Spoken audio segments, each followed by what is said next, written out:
Hello, everyone. There we go. Look at that. I hope you guys can all hear me. I did test the mic before, but I'm not 100% sure. So just let me know if you can hear me. I can see that you can see me, and this time it's a fresh battery in the camera, so it should last for the whole hour, as long as we stick to the whole hour. I know last week I was forced to stick to an hour. Hopefully this week we will do the same. No one's confirmed that they can hear me yet, so I'm just going to wait a second. You hear me? Great. Wonderful. Sorry, I've kept the headphones on because the fans and the air conditioning in this room are on maximum overdrive because of the amount of computers and everything else in this room. If you can't tell, this is the practice room. So yeah, this is the PGL practice room where we're sort of holed up for the week. 1 second.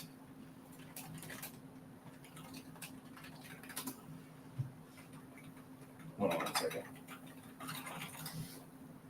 Cool. Yeah. So this is the practice room. I can't move the camera around very easily, but yeah, as you can tell, everyone has gone out for the evening. Didn't want to force anyone to come be a guest tonight. They've gone out to enjoy themselves a little bit. I think they've had a drink or two. We had some steak dinner. We went out for some food, and then I think some of the guys have got to gamble their prize money away at the casino downstairs. So they've already spent their prize money potentially.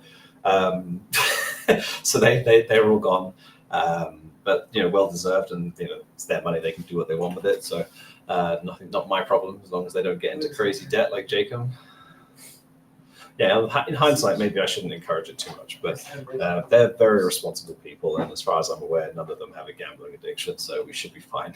Obviously a big week, a big day. I mean, last week, we tuned in last week, we were halfway through Yala Compass, the Yala Compass qualifier. So, we'd won 3 games. We just come off the Metasport game, and then we played 9 Pandas of Passion the next days. And obviously we won both games. Unfortunately, we didn't quite get the points we needed from that event, which was disappointing, but we knew it was a possibility. We were obviously desperately hoping that someone in North America could, who's sitting in the background. So Grim is still here. I did lie. Not everyone has gone. Grim is chilling with his, not chilling with his girlfriend, but he's playing some games with his girlfriend. And apparently Nick is still here. He left his phone charging, left his passport, which he needed to get to the casino. Never mind. So he's gone back to the casino now. Yes, Grim's over here. He's just chilling and having some fun, keeping up with his girlfriend back home. Anyway, back to where we were. Obviously, disappointing to not get the points we needed for the major. I can't confirm, obviously, that we didn't receive the invite directly to the major. So we have to go through the qualifiers next week. We're in pretty good form, I would say. I'd say we're playing quite good Counter-Strike. So hopefully that's more of a formality than it needs to be. But obviously, we have to respect our opponents and give everything we have, and just get the qualifier done. But I'd like to think we're a pretty clear favorite in the group. Qualifiers next week.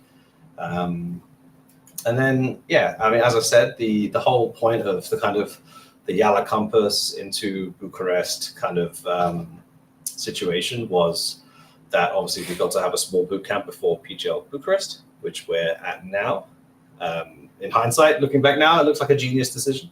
But I think we showed a lot of this form back in North America as well, and we sort of just gave the opportunity to now show that. So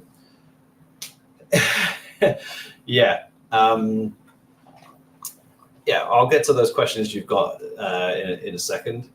In fact, so just to answer this now, so Bonamant traveling back home this weekend, yes. So the plan right now, so PGL automatically book our flights for the end of the tournament now. So they're booked for Monday the 14th. The MRQ does start on the 15th, which is not ideal. So if we get knocked out in the quarterfinals, we will fly back on the 12th. If we get knocked out, if we make it to the semifinals, then we have to stay for the full duration because there is a third place playoff on the final Sunday. So no matter what happens, we will play both Saturday and Sunday, and then we would have to fly back home Monday, which is not ideal. No one's going to deny that. But we have to give it everything and see how far we can go. It wouldn't be in our nature to not give it everything now. But I think we'll be okay with the travel. Traveling west to east or EU to NA is typically a lot easier than traveling NA to Europe or Europe to Asia. Just because of the way the time zones work, it's just easier to sort of adjust and be prepared, and you don't have to sleep on a flight, which means that you can adjust a bit easier. So yeah, the guys will be flying back as soon as we are out of the tournament, and it is possible. But yeah, because of the third place playoff, we would have to stay till the end if we make the semifinals. And I have no idea who we can play in the quarterfinals yet, so I don't know the likelihood of anything. So we can't really talk about that until tomorrow. Oh, the door's open. Johnny. You still streaming? The stream's just started, Johnny. Just started? Just started. Ah, fuck. I'm out of here. You're out of here. Okay. What? Johnny, you can sit there if you want. I'm good. No, you don't have to talk. You can just sit there and use your PC if you want. Okay. Sorry. Yeah, Johnny does not want to be on the stream. It's his birthday. He's earned the right to not be on the stream. He hasn't got any anti-strat to do tonight, so he's having a night off. I think he just wanted to come chill. He's welcome to come chill by himself. It's not a problem. But yeah, so yeah, going back to the logistics of things. Yeah, obviously not ideal, but we'll make the best of it. This whole ecosystem is just a crazy mess of schedule right now, and I don't think it's going to get any easier in the coming months. So we just have to be, we have to be adaptable, and we have to make the best of everything. We can't pass down opportunities, especially in the position we're in right now, where we're not in that kind of that top echelon, the top 10 kind of guaranteed invites position. I think once we get to that point, then obviously things will become a lot easier, and we can pick and choose and try and make an ideal. But right now we have to be ruthless and put ourselves under a bit of pressure to try and gain the most out of that. So yeah, that's the logistics for the MRQ for next week. All right, Don. I'll stop throwing out questions as we go. How's my coaching debut going? Very well is the simple answer to that. I don't know the exact percentage, so I think we played 5 matches at Yellow Compass and 4 matches here. We won all 5 at Yellow Compass, and we're 3 of, so what's 8 wins out of 9, so I think it's like 88%, give or take. Someone can correct me on that, but I think it's about 88%, which is, I'm probably the best ranked coach in the world ever. But I mean, guys, I'm just going to be real with you.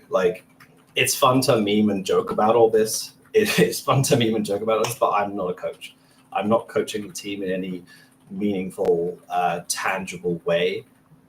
This is just a stopgap because we haven't got a coach yet. We're still trying to work out, who that coach is going to be. We're still going through the interview process. Things are obviously slowing down as we've come into these events, all the travel and trying to prepare for these games. We're trying to give everything to everything, and trying to prioritize as well. The team is playing fantastic Counter-Strike, and it's fun to meme that I'm the coach and everything's going great, but so much credit has to be given to the players themselves.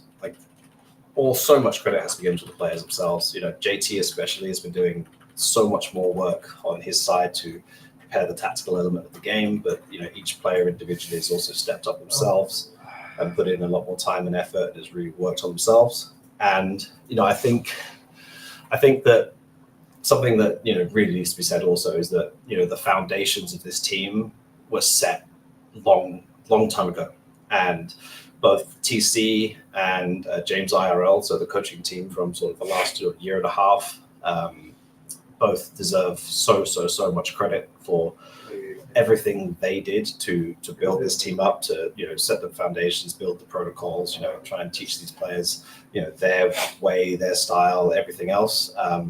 So much needs to go to them as well, and also to the former players.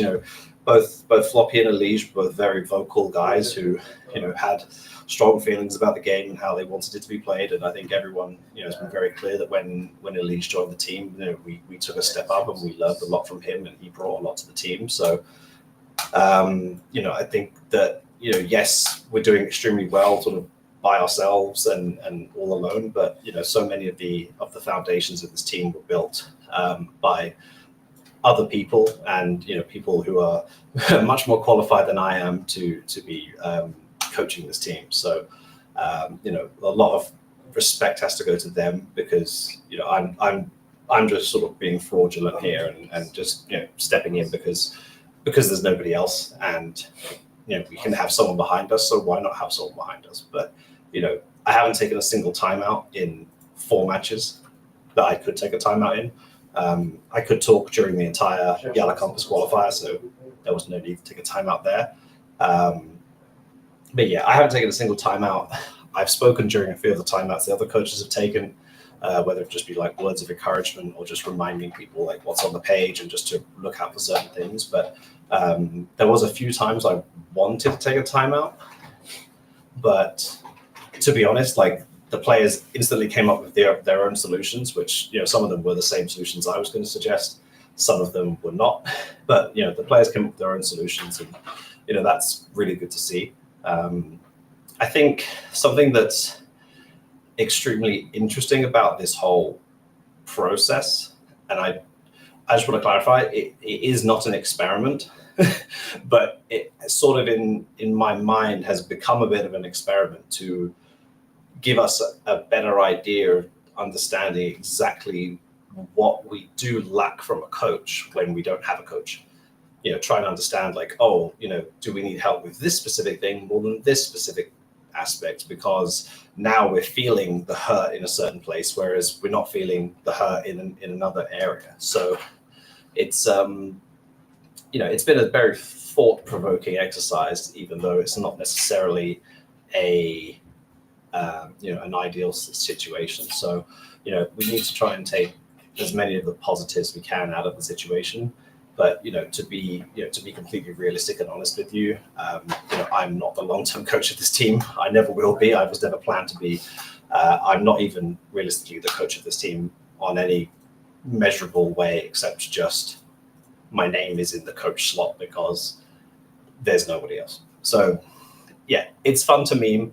It's fun to laugh and joke about it. But we do want to bring in a coach who can add to this team, rather than just sort of be there for the sake of being there, which is where I am. So, we can have fun and we can meme about it. And, if I keep beating more tenured coaches and we keep smashing teams, like I'm not going to say no, that's going to be great. It's going to be fun.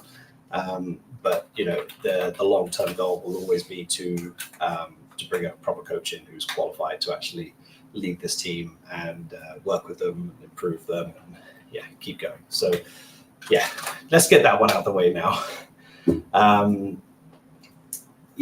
So this week, if you didn't hear, we have had a good week of Counter-Strike.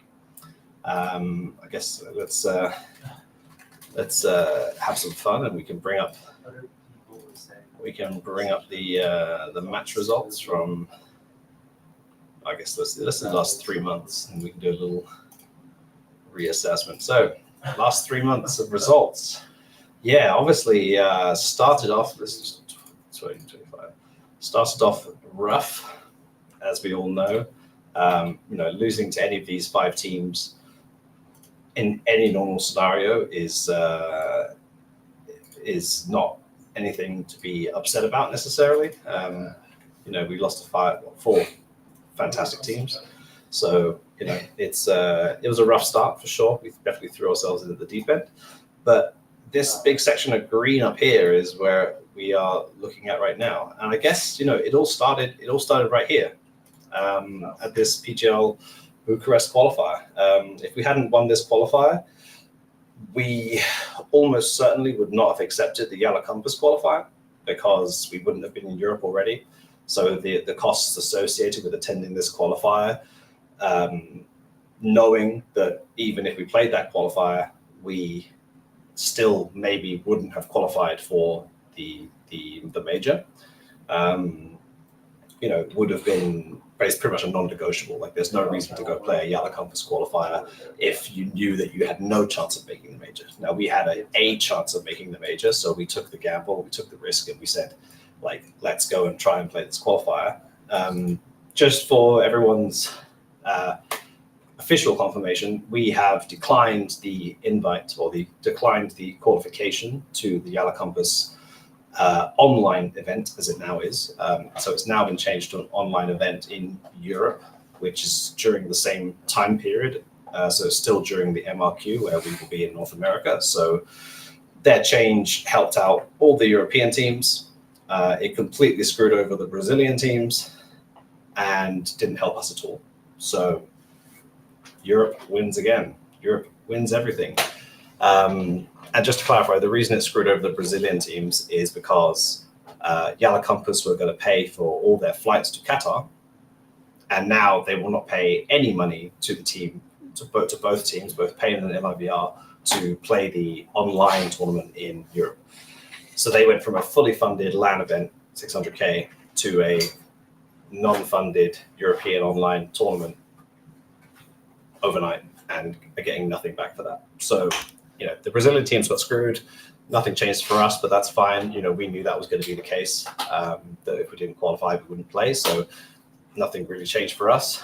And even worse is the Brazilian teams actually got invited to that event. So they really got the short end of the stick there. So that's rough. We're not going to Yellow Compass, the main event, but that was our only chance to attempt to qualify for the major. It didn't work out, but we had a 4-day boot camp. We played the 2 days of Yellow Compass, and then obviously we came to Bucharest. And I think teams were expecting us to be a bit of a walkover. I think people didn't really expect much from us. Beating these NA teams. I mean, the Blue Jays win and the wildcard win are pretty legit for North American standards. The Yellow Compass, beating 5 different tier 2, 3, tier 2. I'm going to call them tier 2. European teams is good. 5 in a row. We can't say much about that, but the difference in quality between these teams and these teams is crazy. So came out hot. Obviously, beat Falcons. That was a really nice match. Obviously, being able to play Train, as everyone knows, is one of our strong points. Playing that straight off the bat was a nice little confidence booster. Be honest, we were shocked that Dust 2 went even better. Like that wasn't in the plan, but we're happy to take any win we get, really. The Furia obviously saw some issues with our Dust 2, so they picked it. And our CT side on Dust 2 was definitely lacking against them, and that obviously caused a pretty substantial issue for us. Won the pistol. This was a horrific round, and then we won the first and the last round. I mean, that's the only positive you can really see about that. And then our T side was going, but from a 10-2 half, you have no real margin of error. So that was tough. But you march on, and train went extremely well, as you would expect. And Inferno, we I guess surprised some people by having an extra map in our map pool. G2 again, Dust 2, they picked it. We played probably one of the worst CT halves again we've ever played, and 10-2. But this time we managed to keep our T side a bit more on top of things. This stat is astounding to me. They got 19 entries to 9, and we tied and obviously in overtime they obviously dominated us. But 19 entries to 9. The fact that we even got to 12 is impressive. 3 clutches was probably part of the reason why we got so close. Yeah, Monazzi just turned it on. This is crazy. Just absolutely destroyed us in the second half, I think. Yeah, he got 24 AWP kills. He had 27 kills total. That's so crazy. That is crazy. Anyway, yeah, back to then obviously we won Anubis, which was our map pick. I think the 1310 kind of flattered them a little bit because I feel like at this point we were pretty comfortably in control, and then we kind of messed up a round or two, and then let them get back in a bit. Like I feel like this could have easily been like a 13-6 or something if we played this properly. We also let them get back in a little bit on the CT side, but I think against most teams in the world, I think with the exception of guys like Aurora, who are an Anubis specialist team, and obviously teams like Vitality and Spirit, I think if we get 6 rounds on our CT side, I think we're pretty good for the win on Anubis. So when we pick it, we usually start CT. I think if we're getting 6 rounds, I think we're good for the win. If we're getting a few less than that, we're probably not so good. Again, entries heavily in our favor this time. Bit of a weird game in that regard. I don't know what it was overall. Overall, pretty even for the whole series. So yeah. And then Ancient was another really close game. I think JT especially was having a really good game. Most first kills you can see here on Ancient. He was having a fantastic game in mid. Really kept Malbs quiet for sure.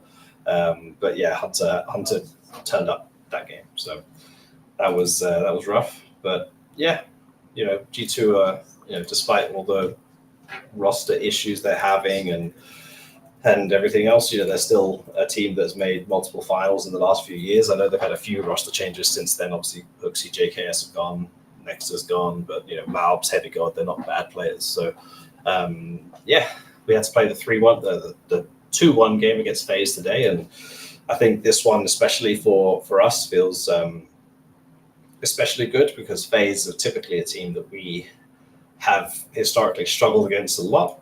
There's also lots of other not drama's not the right word, but other facets to the relationship we have with FaZe. Obviously, we played them in the Sydney Grand Final and lost to them in a very, very close best of 3. And obviously, Elige transferred to FaZe. FaZe is now also owned by our former ownership group. So, and we got sold back to Jason, and there's lots of sort of little things with FaZe. So it's a big matchup for us, and happy we were able to close it out. 13-7 felt very good on Dust 2. Today we decided, or JT decided, that he wanted to pick T side instead of CT side, which I think was a fantastic decision from him, because starting a CT side and ending up down to begin with was perhaps not our strongest suit. So starting on the T side and being able to sort of put up some rounds obviously helps us a lot out when we wanted to get to the CT side, where things are still not going to be great, but having that buffer puts a little bit less pressure on you, I think. I know people say you play both sides of Counter-Strike, so if you lose 3-9 and that's acceptable, then you should be able to take it 3-9 and 9-3 the other way, but it doesn't always work out that way. So happy we were able to sort of figure out, let's start T side, let's try and rack up some round wins, and then grind out the CT side afterwards. My boy Håkon, he had a game today, dominating. I actually don't think there was that many AWP kills. I think, he got 4 AWP kills in the entire Dust 2, which is also one more than Brokey got. I think Brokey got 2 on Dust 2. Holzer got 4.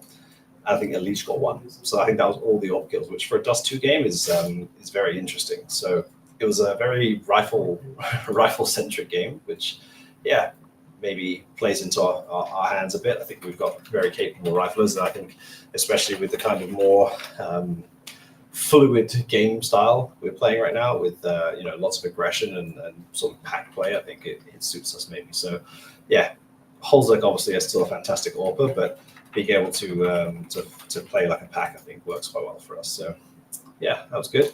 And then Anubis, yeah, as I said, if any team lets us get to 6 rounds, I think it's a win for us. You know, we did stay with 5. This round here was a bit of a backbreaker.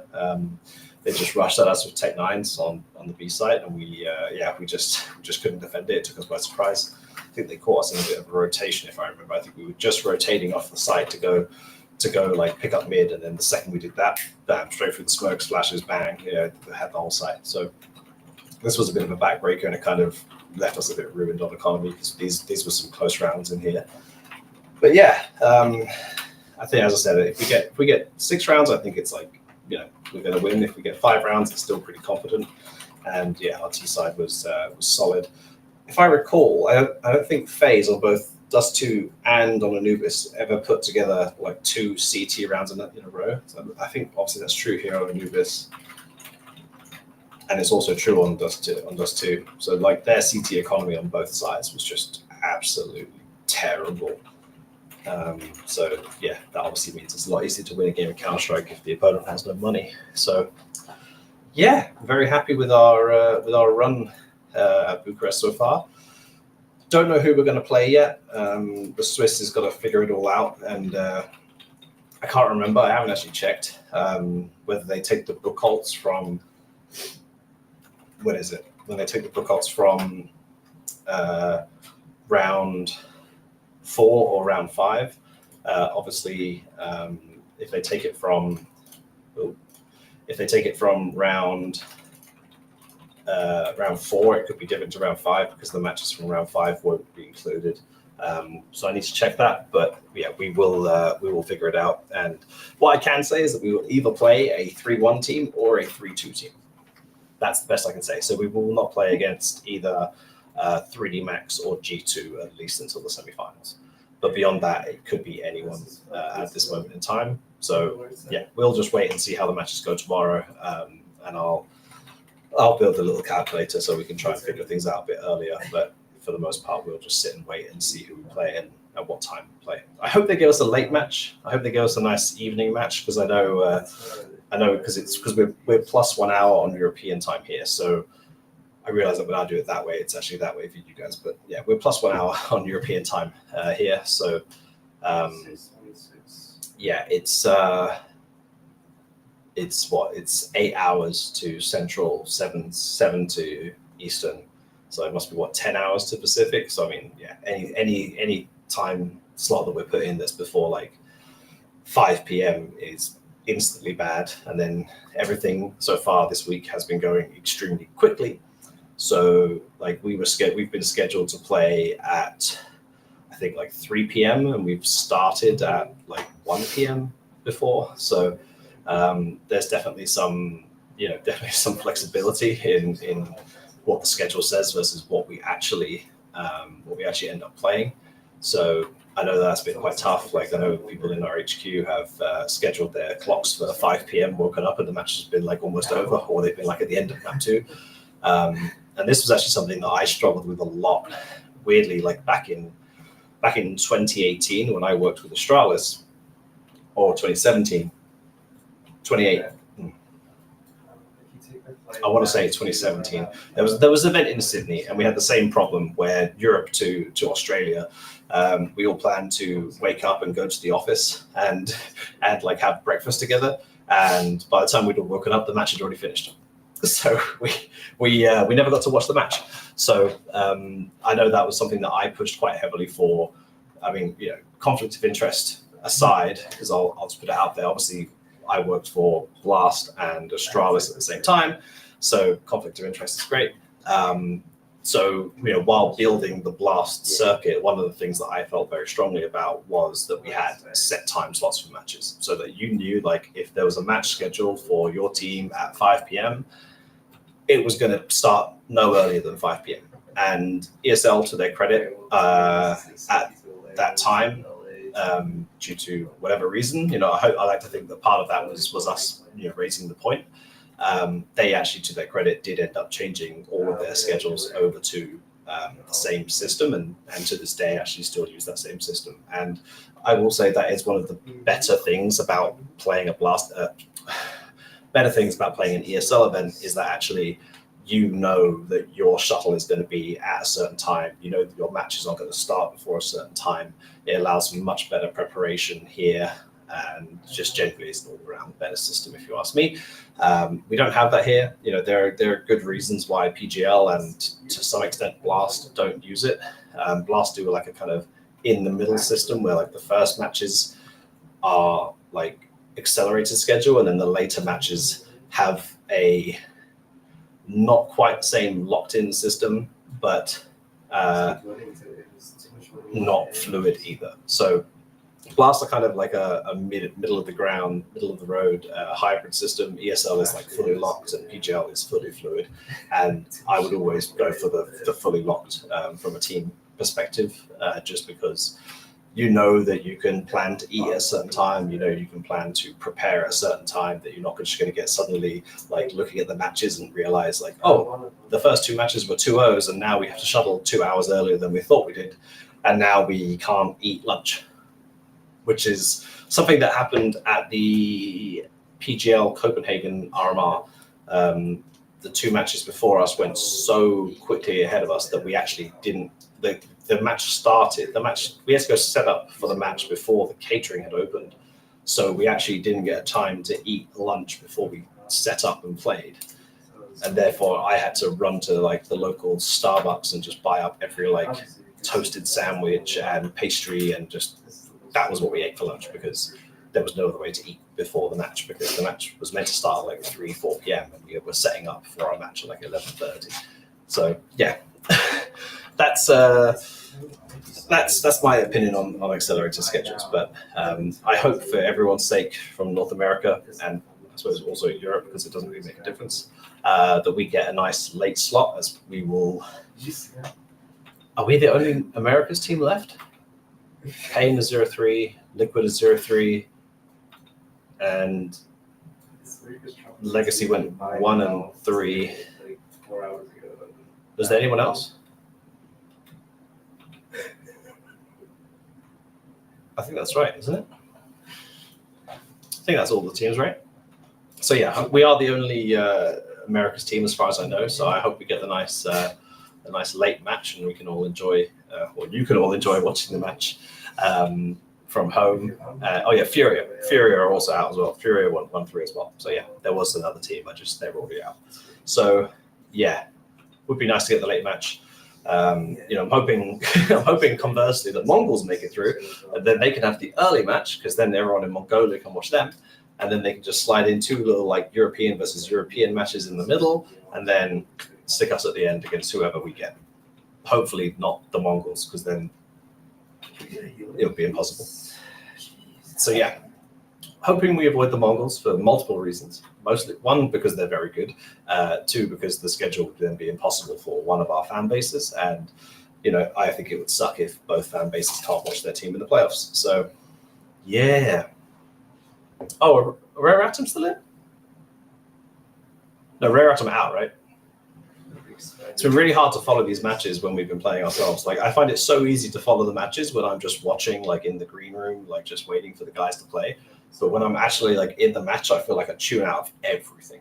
It's pretty crazy. Okay, Rare Atom also out. So, okay. So it must be all European teams and Mongols and us, I guess, then. That's cool. Nice. Well, that's obviously good. I mean, let's, while we're here, we can take a quick look at the rankings, because I guess we've moved up a little bit now. So let's have a look. So where are we? So let's go to the invitation rankings for this month.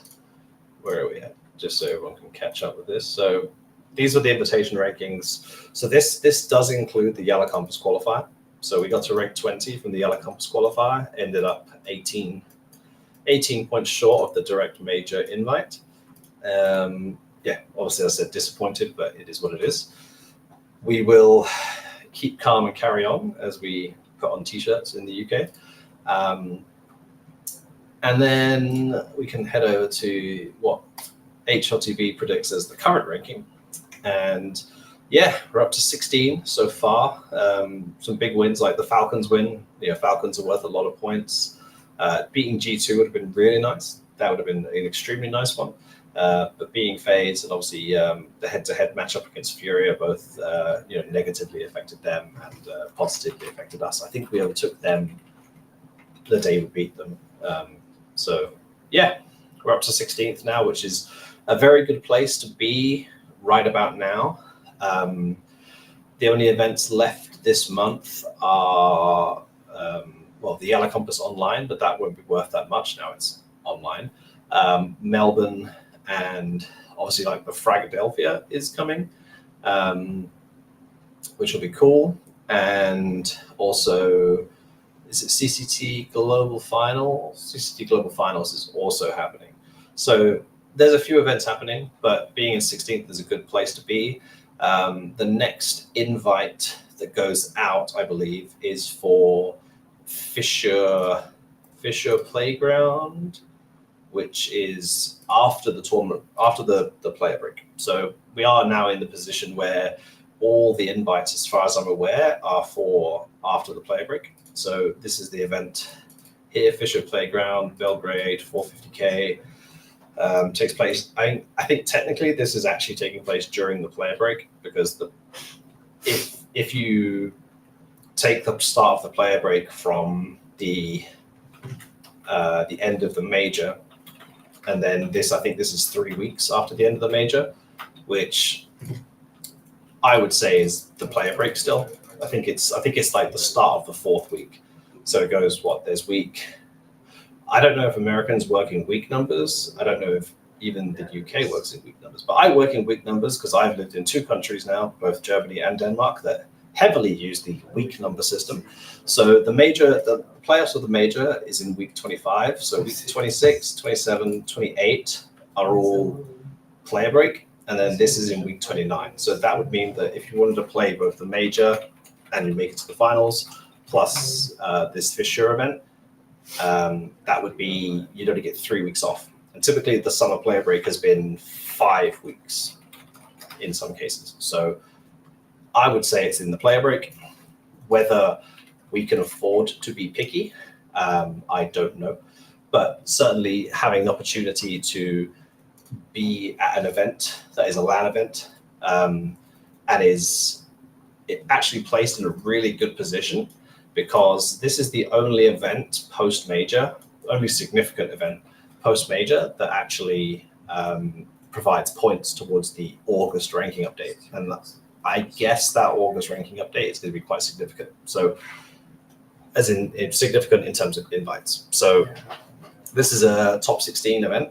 The top 16 teams will be invited. I would assume that many of the deep playoff expected teams, so your Vitalities, your Navis, G2s maybe, and those kind of guys, Mao Sports, some of those, I would expect that they would be conservative and not accept their invite. So it probably will trickle down to maybe top 20. But if we secure ourselves as the top 16 team going into May, then we're guaranteed an invite. And if we are just outside that going into May, then I think we'll get like a trickle down invite. So this could be a very important event. So I'm looking forward to getting that. So looking forward to having the opportunity to get that invite. Yeah. So yeah, we're ranked 16. I think we can go head to head against a lot of these teams above us. So hopefully we can. Technically, I think we can play Game Allegiant in the playoffs. I think VP are still in, so they could be a playoff opponent. They're both eliminated. Astralis are still in, so they could be a playoff opponent. So, easily any of these 3 teams could easily be a playoff opponent. Falcons are still in, they could be a playoffs opponent in quarterfinals. So yeah, there's lots of teams in and around us that we hopefully could play directly head to head and maybe take some points off and some points for ourselves.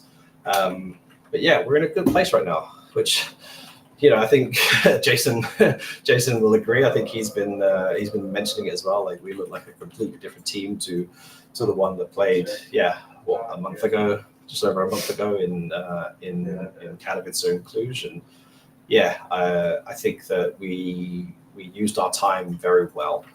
I think that's the best way I can put it. Everyone's been working hard, and I think that we knew that the two new guys would take a bit of time to bed in and get up to speed on sort of the differences between tier 2, 3 North American Counter-Strike and tier 1 LAN international Counter-Strike. We knew that was going to take some time, but also I think everyone staying over from the old team, so JT, Grim, Holzek, I think they also need time to adjust to the new world order, so to speak, and understand their place within the new team and how things are going to work, and lots of synergy to build up. And synergy, that's a great word, synergy. Lots of synergies to build. I sound like I'm in a marketing presentation at some sort of corporation, but there was a lot to figure out. I think in all honesty, the first events just came too quickly for us. We just didn't have the time to build in all those fundamentals to fully figure out how we wanted to play, and have everyone on the same page and have everyone playing at like a high level when they're still trying to figure things out. So I don't want to say that we're going to be absolute world beaters and going head to head with everyone immediately at every event we play in the future, because things will take some time to solidify and be consistent. I think being consistent is the hardest thing in Counter-Strike. I think it's very easy to be good and very easy to play competitively, but to be consistently competitive, I think is the next step. We need to take that next step, and teams are obviously going to start looking at us and being like, hey, we need to pay attention to what Complexity are doing, because clearly something's working. And as soon as they start to figure that out, the matches might start to get a lot more hard.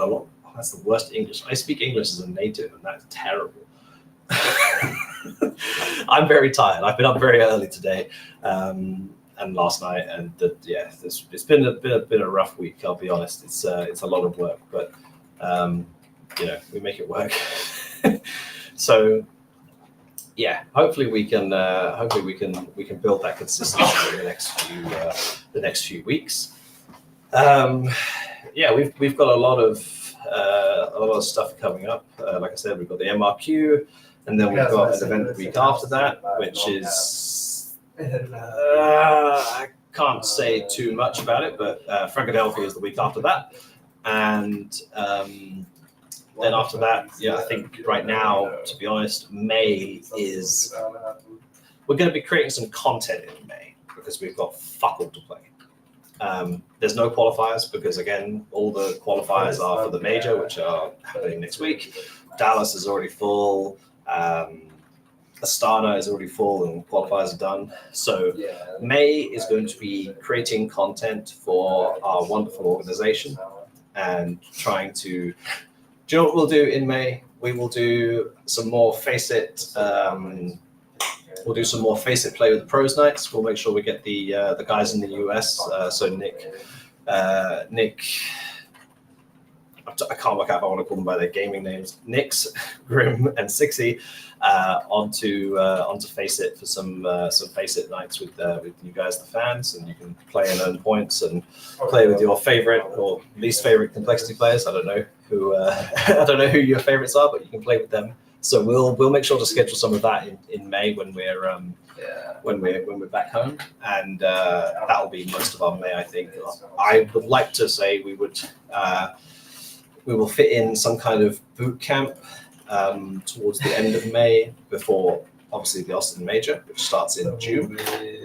But let's talk about that once we qualify for the Major, because I don't want to get too ahead of myself. Not being ahead of myself recently has worked out in my favor, so I'm just going to keep doing that.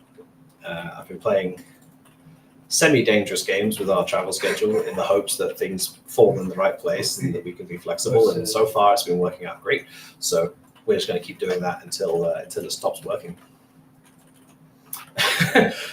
So yeah, right now the main focus is obviously playoffs on Friday and Saturday and Sunday, and then yeah, hoping that all of our travel goes extremely swiftly and smoothly towards the MRQ, and then we will play the MRQ, hopefully qualify from that, and then then we'll start booking everything for the major boot camps, everything else. So yeah, we will try and aim for a face it night in probably early May. So once we're back from Philadelphia, that'll be the plan for the next few weeks and months at least.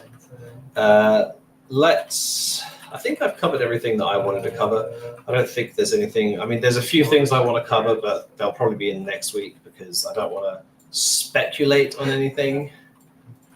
But there'll be a few things I want to talk about next week once all the things happen. So both positive and negative things. So yeah, we will go through those next week. So for now, I think we will just happy birthday, JT. Yay.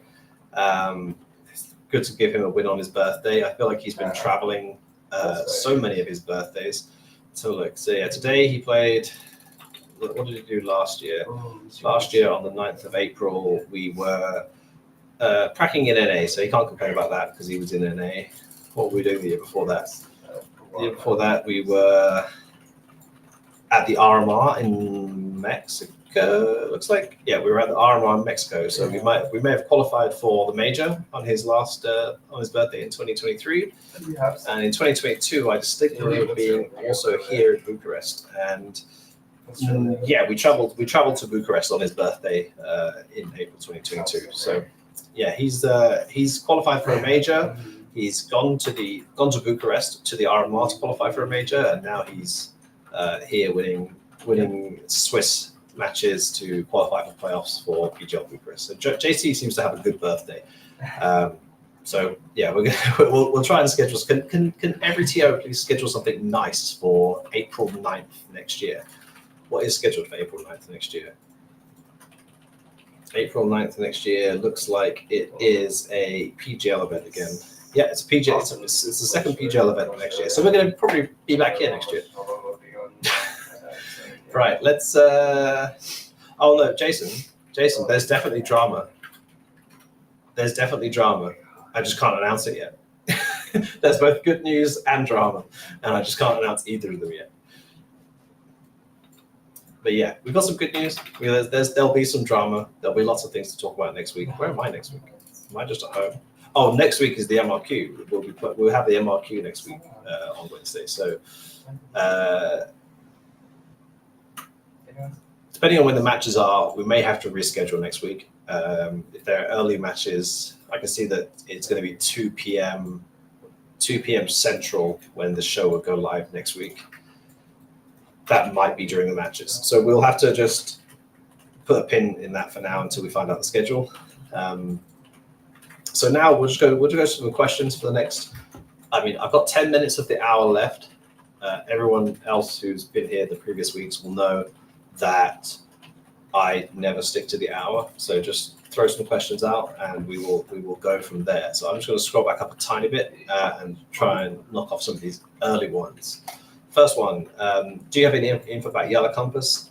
Yes, I covered this earlier in the show. We have declined our qualification to the event because they haven't moved the dates and the dates still clash with the NA MRQ. They've moved it from offline in Qatar to online in Europe. They screwed over the Brazilian teams. Go back in the rest of the VOD to find out why that is. Next up, let's have a look. Thank you guys. I'm just reading through the chat now. Thanks for all the congratulations on how well we've been doing. What's this one? When you guys do timeouts, are you actually trying to add anything or are you just the vibes guy? As I said earlier in the show as well, I haven't taken a single timeout since we started. So technically neither of those. I I've spoken during some of the other teams' timeouts if I felt like I had a little thing to say. Some of it definitely just vibes, just trying to make sure people like focus, keep up, keep it up. You're doing a great job. Just make sure you keep closing the rounds out. The round's not over till it's over. Basic quotes that you hear from every single sports movie ever. There's been a few times where I thought like, hey, do I want to take a timeout and maybe have some input from a tactical perspective? I do have all the anti-strat with me. I've seen the game plan. I know what the general idea of what we're trying to do is. And to be honest, the reason I haven't taken one is twofold. One is because the players are coming up with their own solutions to their problems. They're coming up sometimes with the same ideas that I'm thinking of having. So I don't need to take a timeout. And the second aspect of that is that I don't want to waste a timeout if I feel like it could be used later in the game. So certainly in like the first half, like I don't want to start using a timeout if I feel like the players may want to take on themselves to talk about something. If I don't feel like I'm going to have as much of an impact as possible, then it may be better to keep it. So unless I'm extremely confident, I probably won't take one, but we'll see.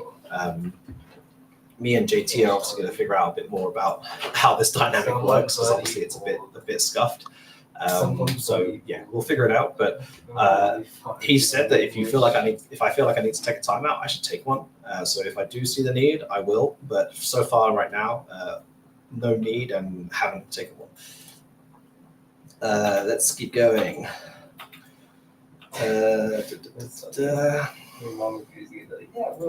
More thanks. Yeah, thanks everyone for supporting us. We're doing really good. That's great.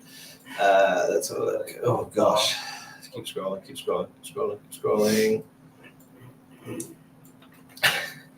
That's good. Have I been watching any more sports movies to add to a motivation vault?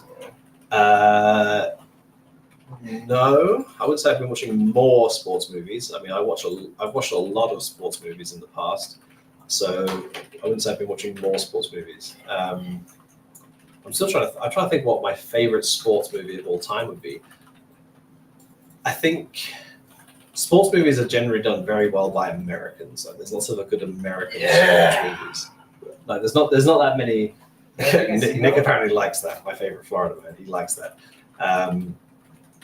Yeah, so just to answer the question, guys, I can see the questions from every platform. So if you're typing on YouTube, Twitch, I think even Twitter also allows me to see. So I should be able to see all your questions. So if I've missed it, just write it again, and I will try and catch it. But yeah, generally, I think American sports movies are generally better. I think I'm torn between two. I would say Remember the Titans and Any Given Sunday are probably my two favorites. They may not be super deep, and like, just for the record, like I don't like basketball, and I don't like baseball, and I don't really know hockey. So I like American football. So that would be the only one. So I probably picked the two most generic American football sports movies there are, but I like them. That was the question. Let's have a look. Who's covering the bar tab? The players. Anything with alcohol, the players cover. I cover food, they cover alcohol. That's the deal. Well, I say I cover. Jason covers food, I cover alcohol. No, wait. Other way around. I don't cover the alcohol. The players cover the alcohol. Jason covers the food. I put myself in a big position there to cover their whole bar bill, which is a very dangerous game. Yeah. Here we go. What do I think has been going right this time around? Nothing specific, I would say. More just, everyone just being in a better place in terms, not like mentally, but like in terms of their progression in the game, the style that they want to play. And I think it's just a matter of time, really. I think time is the main thing we needed to sort of get over the hump that we had before. And I still stand by the fact that I don't think we were playing that terribly at the start of the year. I think we played some extremely good opponents who we were not ready for, and that compounded with not being ready obviously caused us a lot of issues. So, I think now we've had that time to sort of gel a bit more as a team and develop in our individual roles. And yeah, I think time was the main factor, really. I don't think there was anything else other than that truly changed our fortunes. Wow. Jason's copy pasted this very kindly from. I'm going to be honest. I'm not going to even try and pronounce your name. I'm just not. With you behind the team, what improvements have you seen from the team from the beginning of the year to now? So that's a loaded question because you're implying that me being behind the team has led to those improvements, which I do not believe to be the case. I think that the primary reason the players have improved again is time, and also to some extent perhaps the natural requirement, I guess you could say is the word, for the players to sort of work on their own individual level and individual game more now that we don't have a coach. So I think that everyone has actually has sort of recognized the situation and taken that step up, which has obviously benefited everyone individually and also as a team. So yeah, I think it's a combination of everything, really. But it's certainly nothing to do with me being behind the team as much as it is about time and not having a coach, which I suppose is me being behind the team. But yeah. Next up, what hair products do you use for your hair? Interesting question you asked this, Michael, because it's this thing right here, which, as you'll see, has no label because I'm a fidgeter, and the thing that I've been fidgeting with under here has been this, and I've been ripping the label off, which I've suddenly found out, weirdly, was double labeled. So it had two labels on it. So I don't know if I got like a unicorn version or if they had to like update the product and they changed it. But anyway, yeah, I've been fiddling with this. It is the most generic Burt and Burt Barber's matte hair styling paste, which I bought from some random shop in Denmark and have hardly used. So yeah, it's matte. I don't like having shiny hair, so it's matte finish, but it still makes my hair shiny anyway because I have incredibly good hair genetics. Just the style aside, I have very good hair genetics, like super thick. It just grows like crazy. So lucky me. So I try not to have it too shiny and like a matte paste. It's whatever that is. I don't really put too much thought into it at all. I guess the only other thing is obviously, yeah, I've got a bit of a dome at the moment. So I use some kind of water-based moisturizer for my head. That's about it. And then I've got tons of shit for the beard. I've got like 5 different products for the beard. They all do different things. It's super soft. It's lovely. Let's have a look. This is more for Jason. Jason, you've got to supply some cigars for every playoffs made. Yeah, you can answer that, Jason.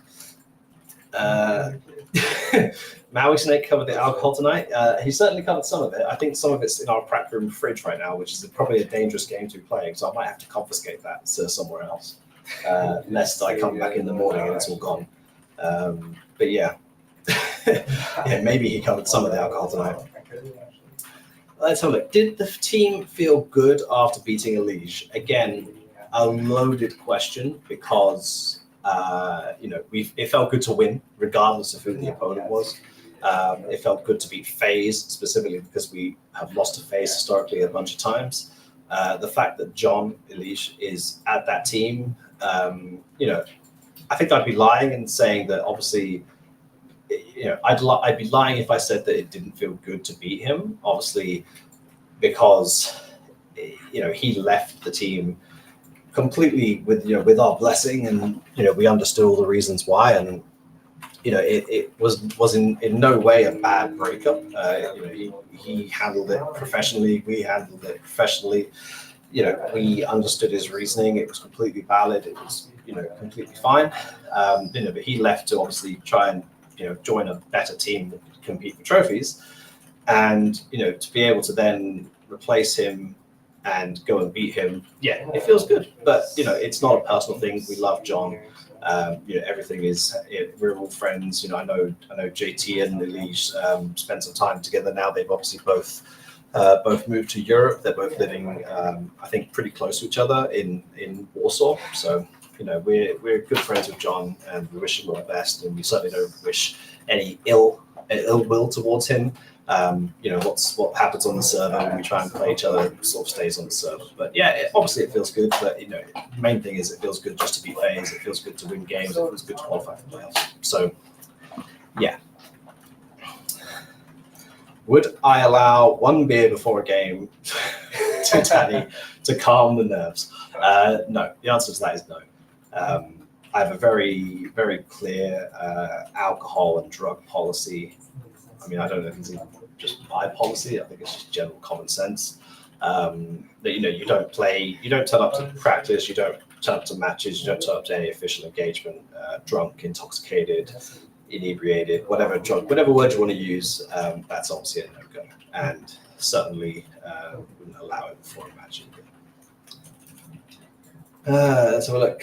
What are the team's plans for tomorrow? So we're having.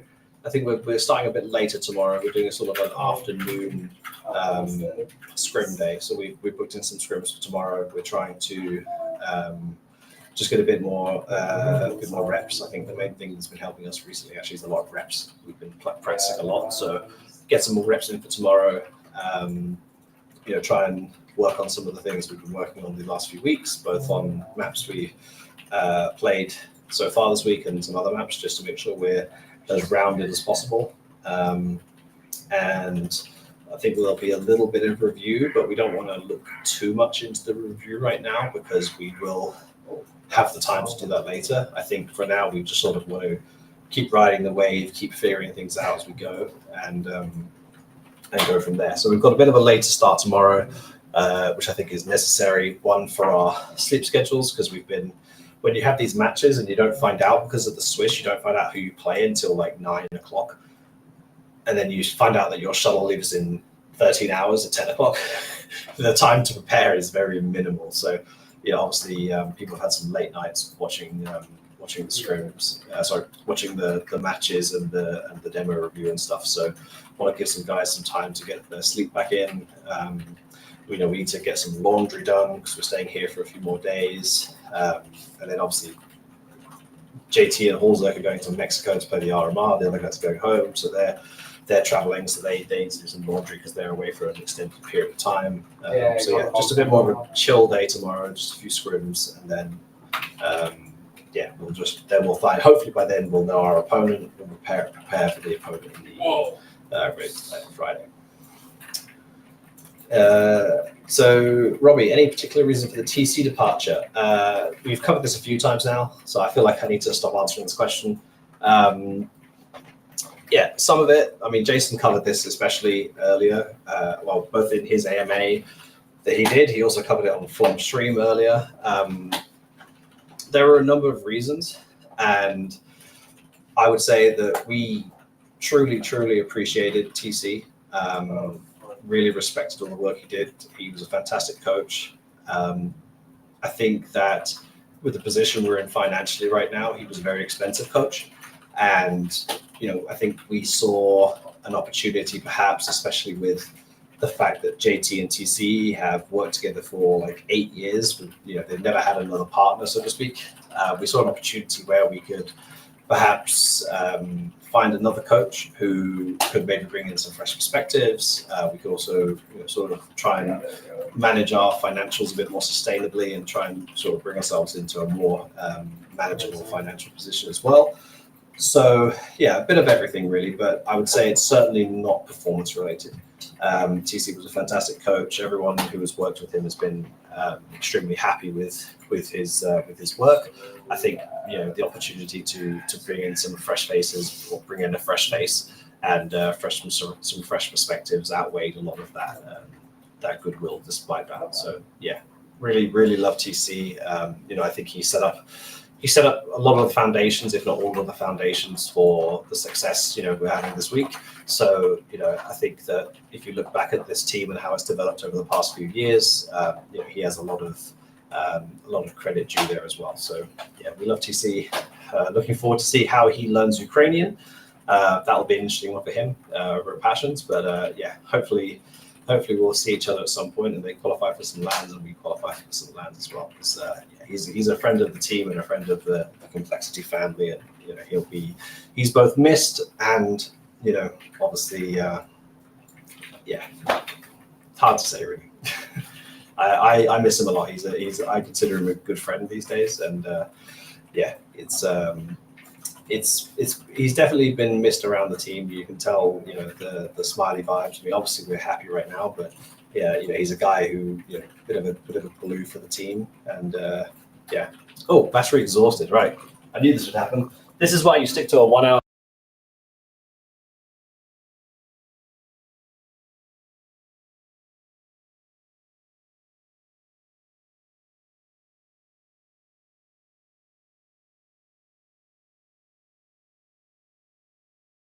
I just forgot to.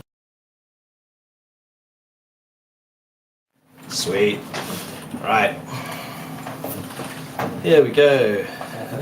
Let's have a look. Questions. We're going to start wrapping it up soon. Is there any more questions? 8 minutes? No. That's so good. Apparently my audio went out when the camera cut. Is that true?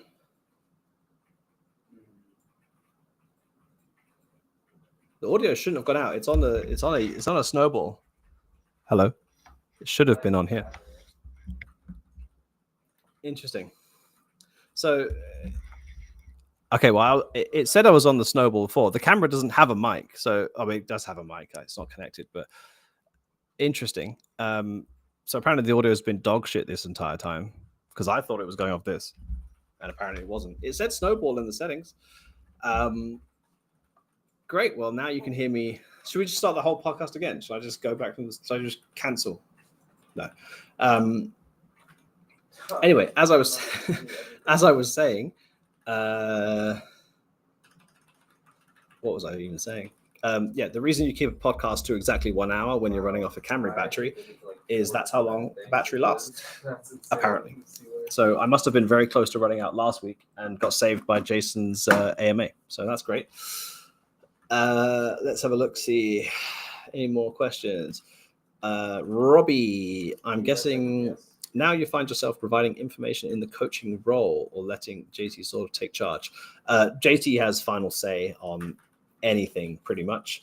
I'm going to be honest, I'm not qualified to be a Counter-Strike coach. I am not a Counter-Strike coach. I'm not going to pretend that I am anything other than the GM manager of this team.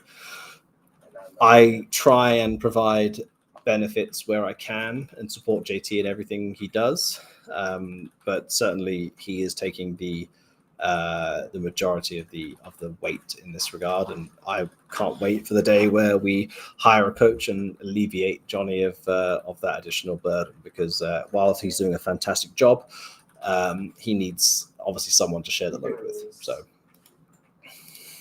yeah, next question, Blue Magician 35. Biggest challenge of transitioning into the coaching role for the last few weeks. The biggest challenge has been trying to avoid everyone realizing that I'm a complete fraud. There's nothing else to it, really. As I said, I wouldn't say I've transitioned into the coaching role as much as I am the coach by default.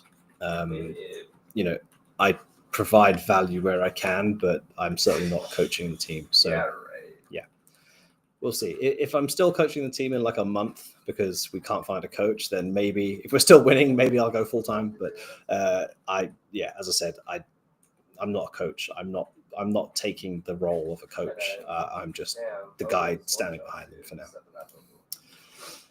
now. Looks like all these next messages were all the camera dying, so that was great. Wow, yeah, oh yeah, that's yeah. Well, yeah, you guys really found that funny, didn't you? Wait, you have a good mic? Yeah, I have a good mic. I thought I was on it the whole time. It said snowball in my settings. It's even the default. It says default microphone snowball. I don't know. Oh wow, you fixed the sound. Yeah. Okay. Restream bug. Yeah, maybe it's a restream bug. We don't hear the AC in the room. Oh my god. So the audio has been terrible for the entire time. That's great. Okay, next question. In the search for a new coach, are you looking at NA coaches or foreign coaches currently? Both is the answer. We're looking for the best coach for the job. If that person is North American, that person is North American. If that person is European, that person is European. Obviously, we had a South African coach before, so we're Mr. Worldwide over here. I think that like I said, the best person for the job will get the role. I think that one of the things that is becoming very interesting as we sort of proceed more and more without a coach is JT and I, especially JT and I, are beginning to figure out more what that coach is, as in what role they need to fulfill. Because not having a coach makes it much more obvious where we feel we are lacking a coach. So yeah, it's almost like a unintentional experiment into the sort of the job description. We're pretty deep into some of these interviews now. So the more this goes on, the more we figure out exactly what it is that we want from a coach. So quite happy in a way that we're getting this opportunity to experience this.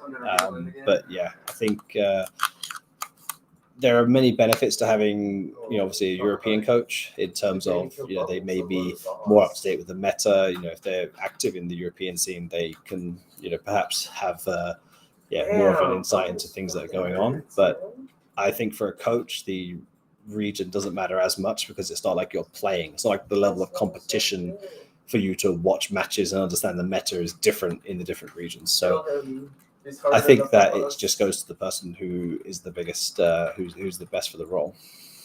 Let's have a look. Who do you think will make it through the NA MRQ, and what do you think of the competition? This is a good question. Halzak, Hakan, just be aware that your screen is. So if you could just keep all the, thanks. All right. I suppose while we're here, since we can, maybe we can look at. Hold on. Do they still have it? They do, right? Yeah, cool. So let's share this. Oh, there's Danny. Danny was on last week, so he's not allowed on. Danny, obviously, just be aware. Your screen is in the background. Yeah. So I can't look up what I was looking up earlier. I don't know what you're looking up earlier, Dave, but your screen's in the background, so just be aware. Yeah, that's fine. And obviously, try and keep your belligerent rants to a minimum. I will. Thank you. You know that Anyway, the rankings. So, how's the best way to do this? I can't really draw on this. So let me do what? Let's do this. Let's take a screenshot of it, and then let's share that screenshot. Look at this. Oh my god. We are full on high tech. Can I share that? Can I share the snipping tool? I can't share the snipping tool, can I? Oh, okay. Paint. Here we go. Right. We are going full ghetto mode on this. Can I not share paint? Oh, I can share paint. Right? Yeah, okay, cool. Right, here we go. So these are the rankings. So the groups are... Oh, that just moves it. Can I haven't used paint in years. Can I draw with this? Yeah, so these are the groups. So those are the two groups. And the teams that play each other are these two. Oh. And these two. Ooh. See that? Does that make sense? So it's 1v3 and 2v4 in each group play each other. That's the initial matchups. So yeah, I mean, I think in the first matches, I think all the favorites, so all four of these guys, should probably win their first matches. And then you've got Wildcard versus Energy. Oh god, that is terrible. Wildcard versus Energy and Complexity versus Blue Jays. And I think I'd like to say that we're, a pretty heavy favorite in that. I think this match could be extremely close. Just want to clarify one thing. There we go. Right.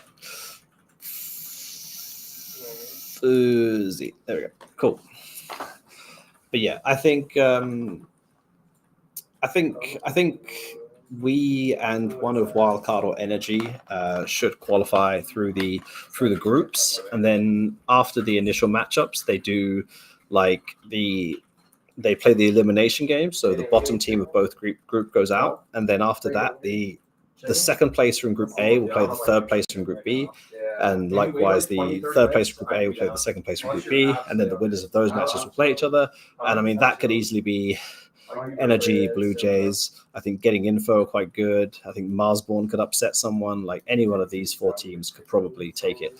I have a feeling, unfortunately, that I don't think Nouns will have quite enough to get through all those matches. So I worry for Nouns quite a bit. I hope they prove me wrong. I love the guys over at Nouns. I love Peyton and Rush, and mostly those two. Those are the two guys I've had most of the experience with. So I hope they do well. But I have a feeling this week that they're not going to do so well. So we will see. What's next? Any funny moments with the team happen at this event? I don't think so. I don't really think there's been too many funny moments. I mean, there's been some funny moments in game. Watching Danny get unscoped by Brokey today was hilarious. Danny loved that. He wants to come say something. He's going to join the chat. But yeah, I think there's been too many funny moments. I mean, we're a funny bunch of guys, but I don't think there's been too many crazy things happening. I think we've just been focusing on the Counter-Strike. As you can see, Holzerk is grinding out the Counter-Strike right now. You also can't see, but Nick is also watching, doing VOD review. Mike is still playing World of Warcraft with his girlfriend, but that's fair. And Danny, what are you doing? No, I'm just. Oh, Danny's watching me. Okay, cool. Let's have a look. Oh god. Okay, you guys are way behind. Hold on. Well, Blue Jays just changed out their best player. I mean, I don't know too much about that. Blue Jays gave us a good game in the Bucharest qualifier. I don't personally know the reasons why they made the change. I'm sure there is a good reason why they made the change, but I don't know too much about it. It's not really my issue. We go out and treat every opponent the same way no matter what. We try and beat them. We give them the utmost respect. So whatever roster they turn up on the server with, we will try and play against. Let's have a look.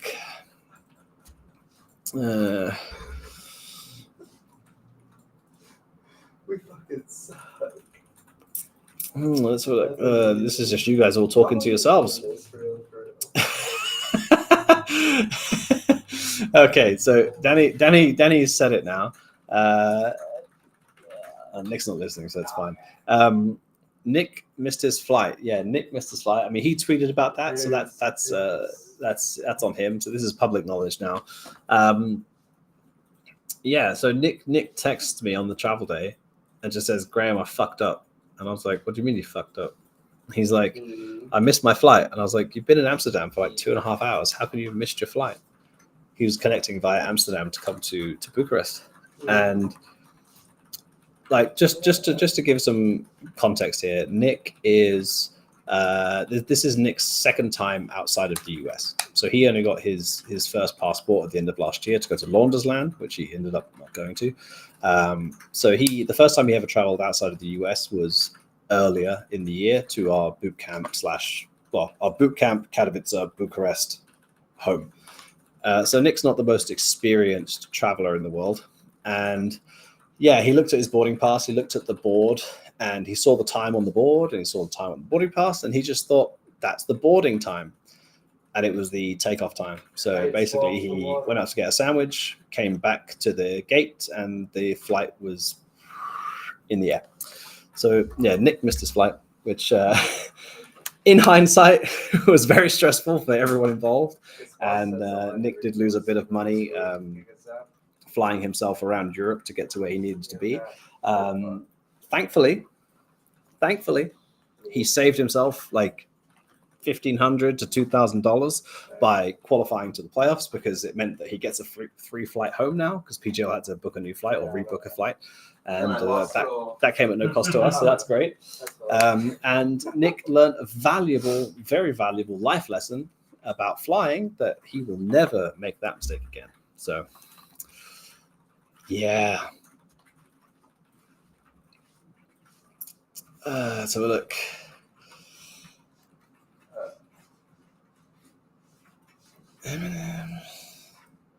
I don't know what this is in relation to. Can someone clarify what this is in relation to? It's not looking like a good reason.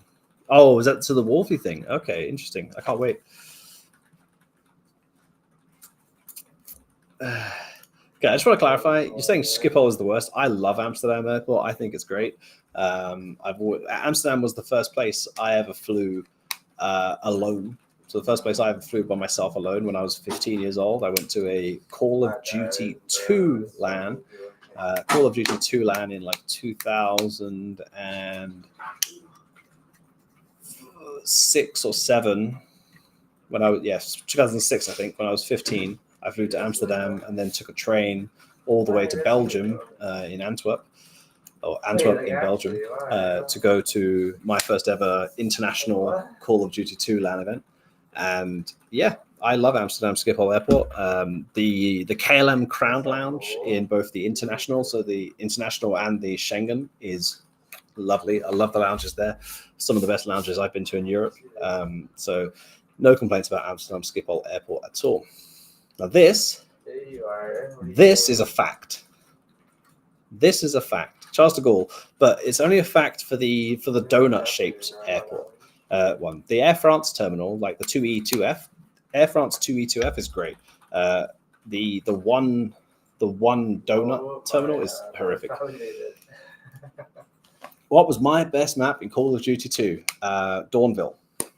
Dawnville was my best map in both Call of Duty 1 and Call of Duty 2. Not necessarily my favorite map, but certainly my best map.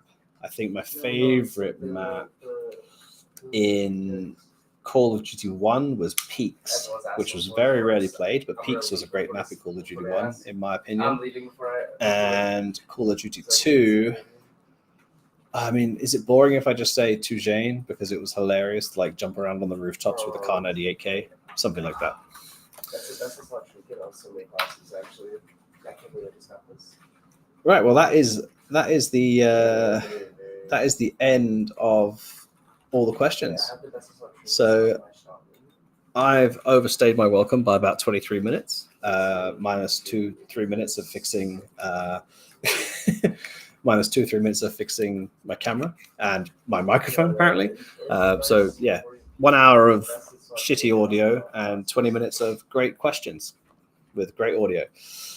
Okay, Paddy Slay, one more question. Favorite competitive game outside of CS? Is this to play or is this to watch?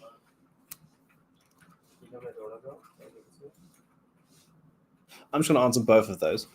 I would say in the last few years, the best competitive game that I play is Apex Legends. I love Apex Legends. I think Apex Legends is a super fun game. Of course, everyone asks for it instead. But that's definitely the last few years. I mean, if you ask me like all time, Call of Duty on PC, Call of Duty 1, 2, and 4. Like that's my like history. That's my childhood. Those are the games I got into esports with. Those are the games I got into like the behind the scenes stuff of esports with. They would be my GOAT games. But obviously, yeah, not relevant now, and the whole game is made for consoles, and it's depressing how bad Call of Duty's gotten. But take me back to 2007 or 2003 to 2007 playing Call of Duty, and that would be like prime time for me. Favorite competitive game outside of CS to watch right now would be Rocket League.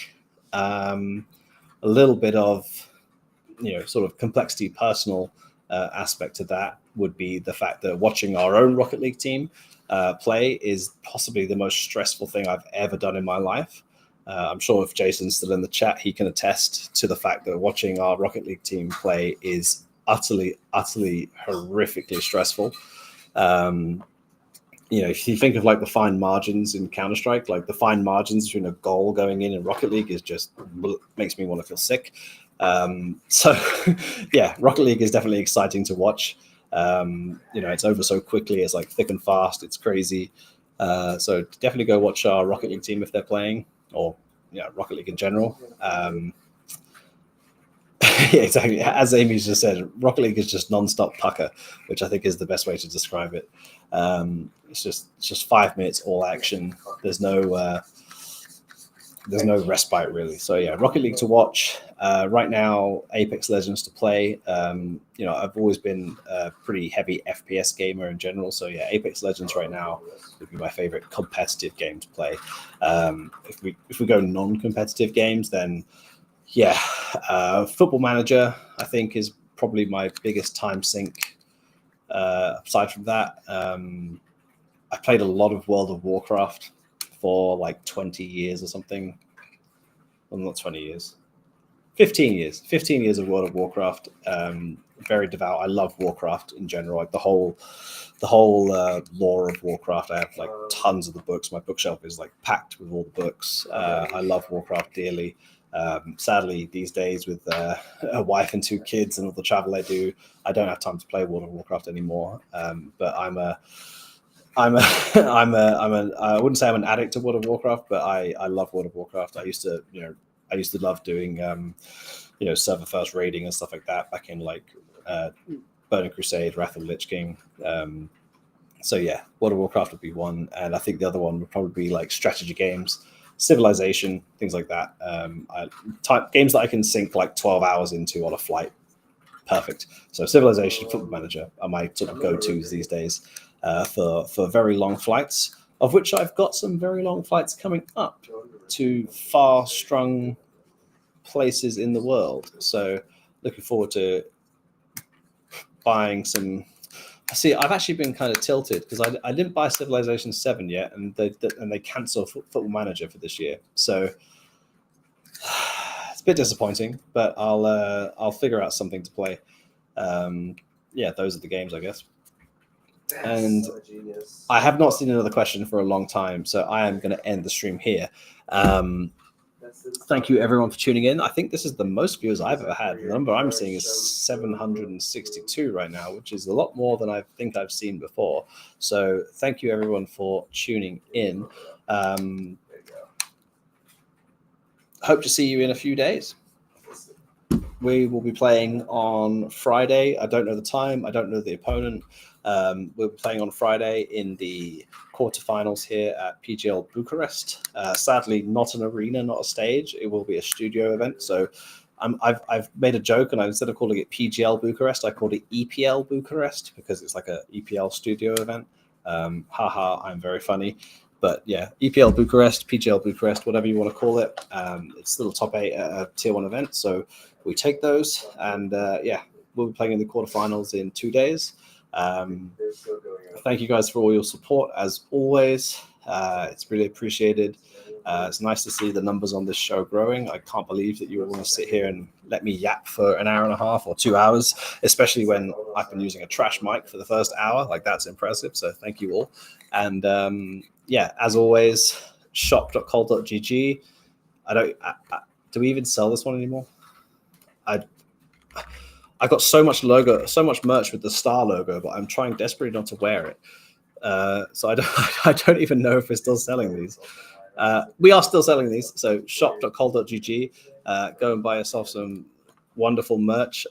Usually there's a QR code in the corner. Hey, there's the QR code. Oh wow, did we not have that the whole time? QR code in the corner. That's for the Discord. Does it rotate to shop.col.gg? Is there like a thing that pops up? I can't remember. Something pops up somewhere. Anyway, yeah, go to there, scan the QR code, go to our Complexity Discord. I'm active in there daily, hourly, by the minute. I like to talk to you guys. I like to discuss goings on in the scene. You sort of get like a week-long podcast in the Discord, so you can just go there and ask me anything and whatever. It's all good.